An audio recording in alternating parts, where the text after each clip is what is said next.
আজি গৈছিলো বজাৰত গৈ দেখিলো কাঠালু ওলোৱা আৰু মই একেবাৰে 2 কেজি কিনি আনিলো আনি পেলে ঘৰত ধুনিয়াকৈ কাটিব লৈছো এতিয়া চাকচোন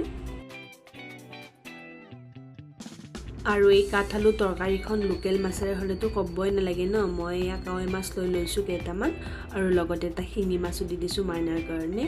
চাকচোন হালধি নিমখ ধুনিয়াকৈ সানি লৈছো আৰু এতিয়া মই ভাজিব ৰেডি কৰিম কেৰাহী এটা পাতি দি মই ইয়াতে ৰিফাইন তেল ব্যৱহাৰ কৰিছো আৰু মই দি দিছো মাছখিনি ভালকৈ ফ্ৰাই কৰি লম এতিয়া মই তৰকাৰীখন মই অলপ বেছিকৈ বনাম কাৰণ মাছ মই বেছি ব্যৱহাৰ কৰিছো আৰু কাঠালু বহুতখিনি দিছো এইখন তৰকাৰী বাহি কৰি খাই বেছি ভাল লাগে গম পাইনে কাৰণ আমি মাঘৰ বিহুত খাও নহয় মাঘৰ বিহুত আমি এইখন তৰকাৰী বাহি কৰি সকলোৱে খাও আৰু মই এতিয়া ডিসেম্বৰ মাহতে বনাইছো আৰু মাঘৰ বিহুৰ কাৰণে বেছি দিন নাইও তাৰে আগতে জুটিটো লব বিচাৰিছো ন নে কি কৰাইছ আৰু এতিয়া মই ভালকৈ তেলত দি দিছো পিয়াজখিনি আৰু আদা নহৰু দি দিলো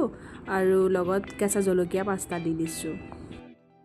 মোৰ পিয়াজখিনি ভালকৈ মজিয়ে গৈছে মই এতিয়া পিয়াজখিনিৰ লগত এড কৰিছো মছলা পাতি গুটেখিনি জিৰা ধনিয়া জলকীয়া গুৰি লগতে নিমখ আৰু হালধি গুটেখিনি দি এতিয়া মই ভালকৈ ভাজি লৈছো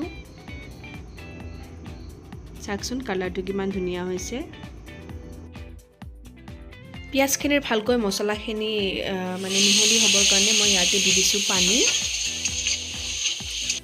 মই তৰকাৰীখনত গৰম পানী ব্যৱহাৰ কৰিছো আৰু মই পানীখিনি দি পেলে ভালকৈ লৰাই দিছো আৰু মই এতিয়া উতল আহিব দিম কাৰণ মছলাখিনি ভালকৈ মিহলি হ'বৰ কাৰণে আৰু চাকচোন মই এতিয়া মাছ এড কৰি দিলো আৰু মাছখিনি মই ভালকৈ মজিব দিম মই ইয়াতে পানী এড কৰিম আৰু অলপমান তাৰ পিছত ভালকৈ উতল আহিব দিম আব্বাই মানে কাৱৈ মাছ খাব নোৱাৰে সেই কাৰণে মই অলপ ডাঙৰ মাছও দি দিলো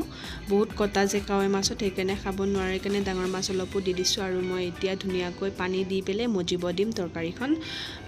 ভালকৈ উতল আহিব দিম আৰু মই 10 মিনিটৰ কাৰণে ঢাকন লগাই দিম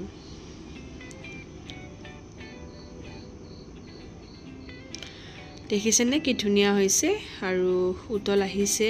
ধুনিয়াকৈ মাছখিনি ভালকৈ মজি গৈছে আৰু মাছখিনিৰ ভিতৰত এনেকৈ মজালে মানে নিমখবোৰ সোমাই যায় আৰু মই এতিয়া বেলেগ এটা পাত্ৰত মাছখিনি উঠাই লৈছো আৰু এইখিনি মছলাতে মই আলুখিনি দি দিম আলুখিনি ভালকৈ ভাজি লম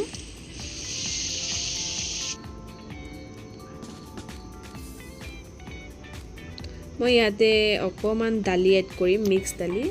মুগ মসুৰ দালি কাৰণ এইখন তৰকাৰী যদি দালি নিদিও নহয় বহুত পাতল হয় জুলটো আৰু দালি দি দিলে মানে অলপ গ্ৰেভি টাইপ মানে গোটা হ'ব জুলখিনি খাইও ভাল লাগিব আৰু খৰকৈ বনোৱা আঞ্জা অলপ জুল কৰিম তাৰ মানে জুল কৰিব বিচাৰিছো মই তেতিয়াহে কালিলৈ মানে ভাল হ'ব খাবৰ কাৰণে তৰকাৰীখন দালি দি মই ভালকৈ ভাজি লৈছো তৰকাৰীখন আলু সিজিছে প্ৰায় ভাজুতে অকন আৰু যেতিয়া মই পানী দি পেলে মানে পাক আহিব দিম নহয় উতল আহিব দিম তেতিয়া ভালকৈ সিজি যাব আলুখিনি আমাৰ গাঁৱলীয়া আলু হয়